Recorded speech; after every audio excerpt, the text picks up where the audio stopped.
이제 작가로서 이제 정체성을 갖자 이제 그 얘기를 하고 싶은데 이제 그 작가 하면은 딱 떠오르는 게 있어야 돼요. 작가 그러니까 그게 컨셉이죠. 쿠사마 야요이 하면 뭐가 생각나죠? 호박, 그죠?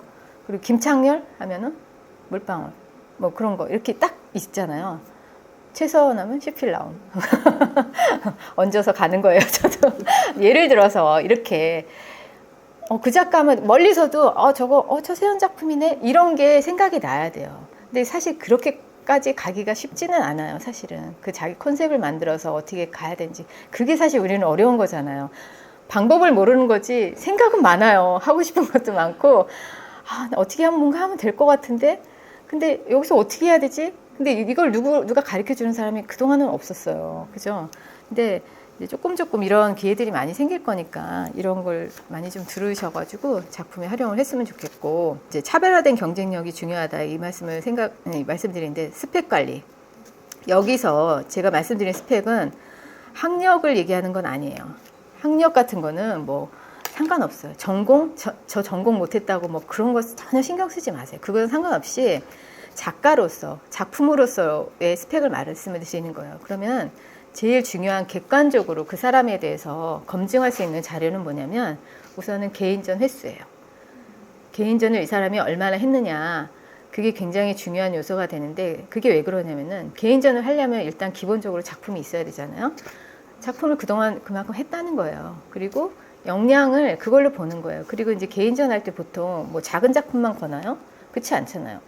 뭐 10호부터 뭐 100호까지 뭐 200호 다 다양한 작품을 보여주잖아요. 개인전을 통해서 그 큰 작품을 함으로 인해서 물론 큰 작품이 판매로 이어지긴 쉽지는 않아요. 그렇지만 왜 큰 작품을 또 보여줘야 하는지 개인전 때 그런 게 준비가 돼야 되는 거냐면은 작가의 역량을 보는 거예요. 이 사람이 이 큰 화면을 다룰 수 있는 사람인지 구성을 할 수 있는 사람인지를 보는 거예요. 그 작가를 평가하는 기준이 그거예요. 그래서 우리는 사실 이런 내용을 어디서 들을 수가 없어서 뭐 그랬지만 저는 이제 제가 작가로서 활동하면서 그리고 이제 교육을 받은 그리고 공부를 한 사람으로서 그리고 제가 컬렉터의 입장에서 여러 가지 종합을 해서 저는 이거는 우리 작가들이 좀 알고 작업을 하면 좋겠다 하는 말씀을 오늘 드리려고 이 시간을 좀 마련을 한 거예요. 사실은 이런 게 더 중요해요. 뭐 기능하는 거는 저보다 더 잘하시니까 사실 제가 가르칠 게 없어요. 근데 뭐 재료에 대해서만 안내하면 되니까. 근데 사실 이런 거는 어디 가서 들을 수도 없고 얘기해주는 사람이 없죠. 근데 이제 제가 느낀 거를 제가 뭐 잘난 척 하려고 오늘 얘기하는 것도 아니고 겪어보다 보니까 이런 시행착오도 많이 겪고 그랬어요. 그러면 저는 제가 만약에 한 10년이 걸렸다면 뒤에 오시는 분들을 10년 걸리게 하는 건 말이 안 되잖아요. 그러면 내가 10년 걸렸으면 이분들은 최소한 2, 3년 안에 빨리빨리 적응하게끔 해주는 게 그래도 제가 공부한 사람으로서 그리고 조금 먼저 시작한 선배로서 그건 당연히 해야 되는 책임감, 의무 이런 게 좀 생기더라고요. 그리고 제가 유일하게 이제 우리나라 최초로 현대미나로 석사 박사 과정을 거쳤어요. 그러다 보니까 제가 어떤 약간 사명감, 책임감 이런 게 좀 생기는 거예요. 그래서 이제 내가 좀 잘해서 어떤 좀 모범이 돼서 우리 후배들이나 뒤에 오시는 분들이 그래도 조금 나보다는 고생하지 않고 조금 수고를 좀 덜면서 왔으면 좋겠다 이 자리까지 하는 그런 마음이 굉장히 커서 저는 뭐 만나는 분들마다 항상 이런 얘기를 많이 해드려요. 그게 자꾸 공유를 해드리고 싶은 거예요. 나만 알아야지. 이건 내 거니까 나만 알아야지. 저는 그런 마음이 없어요. 왜냐하면은 제 작품이 뭔지 다 알아요. 근데 뭐 내가 뭐 그걸 굳이 감춘다고 해서 뭐 그 의미가 없고 그걸 따라한다고 해서 그건 최소한 아료밖에 안 되는 거거든요. 굳이 그런 데다가 에너지를 쓰실 일이 아니잖아요. 그러니까 남의 작품을 모방하고 이런 거는 그럴 필요가 없어요. 그 에너지로 내가 다른 창작물을 만들어내는 데 쓰는 게 굉장히 도움이 많이 되실 것 같고 그리고 이제 중요한 건 또 그 개인전 횟수도 중요하지만 객관적으로 우리가 알 수 있는 알만한 그런 장소에서의 장소도 굉장히 중요해요. 개인전이라고 해서 뭐 그냥 내가 동네 조그만 거 하나 빌려가지고 뭐 개인전 해.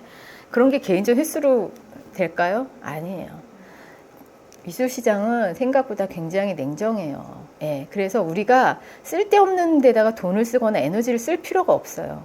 그런 시행착오를 우린 줄여야 돼요. 왜냐하면 그런데 뭐 이름도 모르는 갤러리에서 개인전 막 뭐 수십 번 뭐 돈 내면 하는 거잖아. 그건 누구나 할 수 있는 거잖아. 꼭 작가 아니더라도 할 수 있는 건데.